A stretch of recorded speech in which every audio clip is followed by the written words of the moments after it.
ሚዲያችንንና ፕሮግራሞቻችንን ሰብስክራይብ፣ ላይክ እና ሼር በማድረግ እንድትከታተሉንና እንድታደምጡን በአክብሮት እንጋብዛለን። ሰላም ጤና ይስጥልኝ። ታማኝ መረጃ ምንጭ ሆነው ከሎሚ ቴሌቪዥን የሰዓቱ ዜናዎች ይዘንላችሁ ቀርበናል። ከሀገር ውስጥ ፖለቲካ እስከ ቀጠናው የጸጥታ ሁኔታዎች ድረስ የተሰሙ አበይት መረጃዎችን ዋና ዋናዎችን አስቀድመን እናደምጣችኋለን። ሎሚ የነገ ብሩህ ተስፋ ጽኑ መሰረት።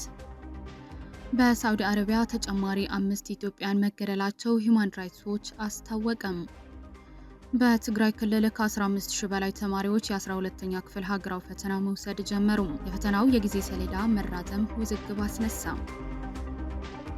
የጤና እክል ወይስ የፖለቲካ ጫና?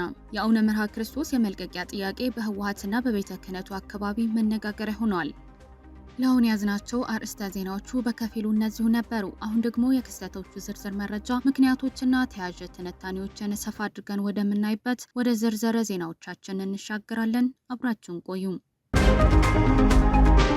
የሳውዲ አረቢያ የሀገር ውስጥ ጉዳይ ሚኒስቴር እና የሰብአዊ መብቶች ተሟጋች ሂውማን ራይትስ ዎች ባወጣቸው መግለጫዎች በሐምሌ 20 ቀን 2018 ዓ.ም ከአደገኛ እጽ ጋር በተያያዘ ወንጀል ተጠርጥረው የታሰሩ 5 ተጨማሪ ኢትዮጵያውያን ስደተኞች በሞት ቅጣት መጣላቸው ገለጹ።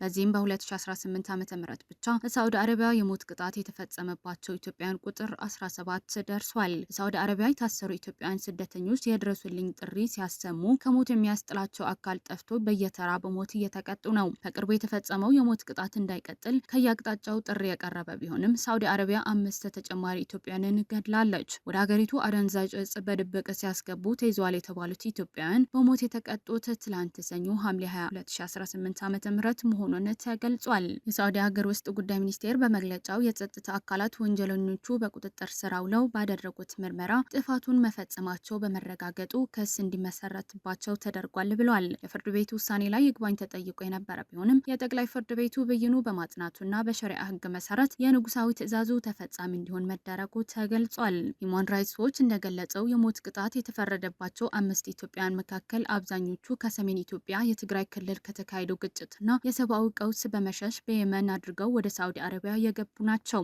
ተቋሙ እንደገለጸው ተጠርጣሪዎቹ በቂ የሕግ ጥበቃና አስተርጓሚ ሳይመደብላቸው በቋንቋቸው ያልተጻፉ ሰነዶችን እንዲፈርሙ ተደርጓል። እንዲሁም ችሎቱ ከጥቂት ደቂቃዎች በላይ እንዳልወሰደ ጠቅሷል። በቅጣት ላይ የነበሩ ክርስቲያን ስደተኞች ሃይማኖታቸው በነጻነት እንዳያካሂዱ መከልከላቸውና የያዙትን መስቀል እንዲያወልቁ መደረጉን ተቋሙ ያነጋገራቸው ምንጮች ገልጿል። በአሁኑ ወቅት ከ79 በላይ የሚሆኑ ሌሎች ስደተኞች በተመሳሳይ ሁኔታ የሞት ቅጣት ስጋት እንዳንዣበባቸው ተመልክቷል። መንግስት የቀረበለትን ጥሪ ተከትሎ የዜጎችን ደህንነት ለመጠበቅ ጥረት እያደረገ መሆኑን የገለጸ ቢሆንም በተደጋጋሚ ጥሪ ከቀረበ በኋላ 14 ኢትዮጵያውያን በሞት ተቀጥቷል። አሁንም የመገናኛ ብዙሃን ከ200 በላይ ኢትዮጵያውያን በሐሚስ ሙሻይት በተባለው የሀገሪቱ እስር ቤት የሞት ቅጣታቸውን እየተጠባበቁ መሆኑን ዓለም አቀፍ ሚዲያዎች ዘግቧል። ቀደም ሲል ሐሚት ሙሻይት የተባለው እስር ቤት ቢያንስ 63 ኢትዮጵያውያን ከአደንዛዥ እጽ ጋር በተያያዘ የሞት ቅጣት እንደተጋረጠባቸው መግለጹ ይታወሳል። እንደ ሂውማን ራይትስ ዎች ያሉ ዓለም አቀፍ የሰብአዊ መብት ተሟጋች ተቋማት የኢትዮጵያ መንግስት በዲፕሎማሲያዊ ጫና ዜጎቹ ከሞት እንዲያስጥል ጥሪ ማቅረቡ ይታወሳል። የኢትዮጵያ የውጭ ጉዳይ ሚኒስቴር በቅርቡ ባወጣ መግለጫ የሞት ፍርድ የተፈረደባቸው ስደተኞች የሚመለከት ከሳውዲ ባለስልጣናት ጋር በቅርበት እየሰራ መሆኑን አስታውቋል። ይሁን እንጂ ሳውዲ ያሰረቻቸውን ኢትዮጵያን በማይረዱት የአረብኛ የተጻፈ ወረቀት እንዲፈርሙ በማስገደድ የሞት ቅጣት መጣሏን ቀጥላለች። በትግራይ ክልል 15439 ተማሪዎች የ12ኛ ክፍል ሀገራዊ መልቀቂያ ፈተና መውሰድ መጀመራቸውን የትግራይ ክልል ትምህርት ቢሮ ኃላፊ ዶክተር ኪሮስ ጎዥ አስታወቁም። ፈተናው በይፋ የተጀመረው ሐምሌ 22 ቀን 2018 ዓ.ም በመቀሌ ዩኒቨርሲቲ ሲሆን ከፈተናው የጊዜ ሰሌዳ መራዘም ጋር ተያይዞ በክልሉ ትምህርት ቢሮና በፌዴራል መንግስት መካከል የሀሳብ ልዩነት መኖራቸው ተገልጿል። ዶክተር ኪሮስ ጎዥ የመቀለ ከተማ ከንቲባ አቶ ኃይለ አረጋዊና የመቀሌ ዩኒቨርሲቲ ፕሬዝዳንት ዶክተር ፋና ሐጎስ በተገኙበት ፈተናው በይፋ በከፈቱበት ወቅት እንዳወሱት ተማሪዎች ፈተናው ሊወስዱት የቻሉት ከፍተኛ የስነ ልቦና ጫና ውስጥ ሆነው ነው ብለዋል። ተማሪዎቹ ቀደም ሲል ከሐምሌ 1 እስከ 8 ቀን 2018 ዓ.ም መፈተን ይገባቸው እንደነበረ የጠቀሱት ቢሮ ኃላፊው የፌዴራል መንግስት ያሳየው የአቋም መለዋወጥና በቂ ያልሆነ ምክንያት ፈተናው እንዲራዘም ማድረጉ በተማሪዎች ላይ የስነ ልቦና ጉዳትና አላስፈላጊ ጫና ፈጥሯል ሲሉ ወቀሳ አቅርበዋል። ቢሮ ኃላፊው አክለውም በተፈታኞች ላይ ማንኛውም አይነት ጉዳት ወይም ያልተጠበቀ ምክንያት ቢፈጠር የመንግስት ካቢኔ ውሳኔ ተተግብሮ የመብታቸው መከበር እንዲጠበቅ ገልጿል። በሌላ በኩል የፌዴራል መንግስት ሚኒስቴርና የትምህርት ምዘናና ፈተናዎች አገልግሎት ሀገራዊ ፈተና በመላ ሀገሪቱና ለትግራይ ክልል በግልጽነት በቴክኖሎጂ የተደገፈና ደረጃውን የጠበቀ ሆኖ እንዲጠናቀቅ ሰፊ ዝግጅት ሲያደርጉ መቆየታቸው ይታወቃል። የፈተናው የጊዜ ሰሌዳ ማስተካከያ የተደረገውም የቴክኒክ የኔትወርክና የሎጂስቲክ ዝግጅቶችን ሙሉ ለማድረግና የፈተናው ስታንዳርድ ለመጠበቅ ሲባል መሆኑን ይገልጻል። ዶክተር ኪሮስ ያላቸውን ቅሬታ ቢገልጹም ፈተናው በኢንተርኔት በበይነ መረብና በካምፓስ ውስጥ በተሳካ ሁኔታ እንዲካሄድ ከፍተኛ አስተዋጽኦ ላደረጉ የፌዴራልና የክልል ተቋማት ምስጋና አቅርበዋል። የትግራይ መንበረ ሰላማ ቤተ ክህነት ዋና ስራ አስኪያጅና የምስራቃዊ ዞን አዲግራት ሀገረ ስብከት ሊቀ ጳጳስ አቡነ መርሃ ክርስቶስ ከኃላፊነታቸው የመልቀቂያ ጥያቄ ማቅረባቸው ተገለጸ።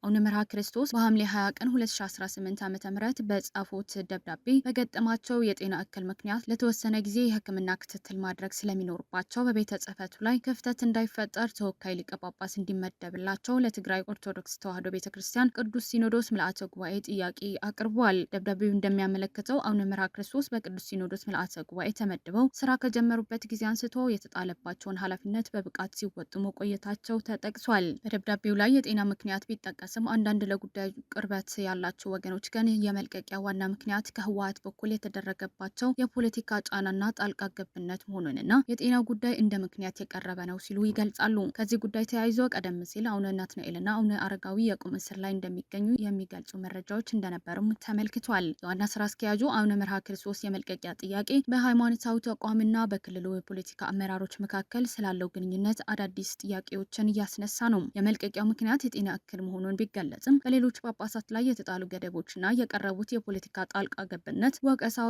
በቤተ ክህነቱ ነጻነት ላይ ስጋት ደቅነዋል።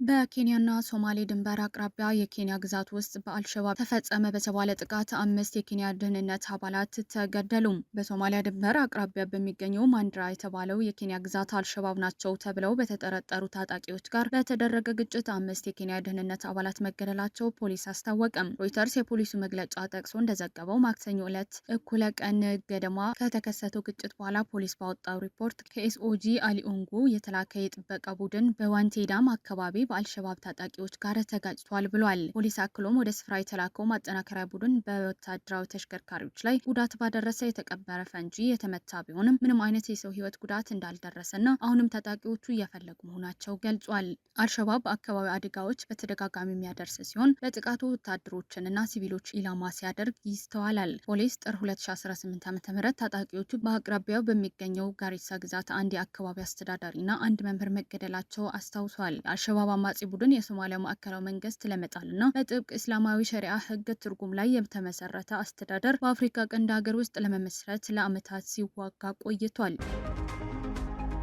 ኢራን የሆርሙዝ ወሽመጥን በጋራ ለማስተዳደር ኦማን ያቀረበችውን እቅድ ውድቅ አደረገች። ኢራን የሆርሙዝ ወሽመጥን በጋራ ለማስተዳደር ኦማን ያቀረበችውን እቅድ የመሳካት እድል የለውም ስትል ውድቅ አደረገች። አንድ ከፍተኛ የኢራን ባለስልጣን ለሮይተርስ እንደገለጹት እቅዱ የመሳካት እድል የለውም በማለት ወሽመጡን መቆጣጠር የኢራን ሉዓላዊ መብቶች ማረጋገጥ አለበት ሲሉ ተናግረዋል። ባለስልጣኑ ኢራንና ኦማን ብቻ የሆርሙዝ ወሽመጥን በማስተዳደር ረገድ የሚጋሩት ድንበር ስላለ የመወሰን መብት እንዳላቸው በመጥቀስ የሌሎች የቀጠናው አገራት ሚና ውድቅ አድርጓል። ባለስልጣኑ አሜሪካና ሳዑዲ አረቢያ በወሽመጡ ላይ ያላቸው ከእውነታው የተቃረነ እቅዳቸው ለማስፈጸም ኦማን ላይ ጫና እያደረጉ ነው ሲል ተናግሯል። ኢራንና ኦማን የሆርሙዝ ወሽመጥ ተቃራኒ ባህር ዳርቻዎችን ይቆጣጠራሉ።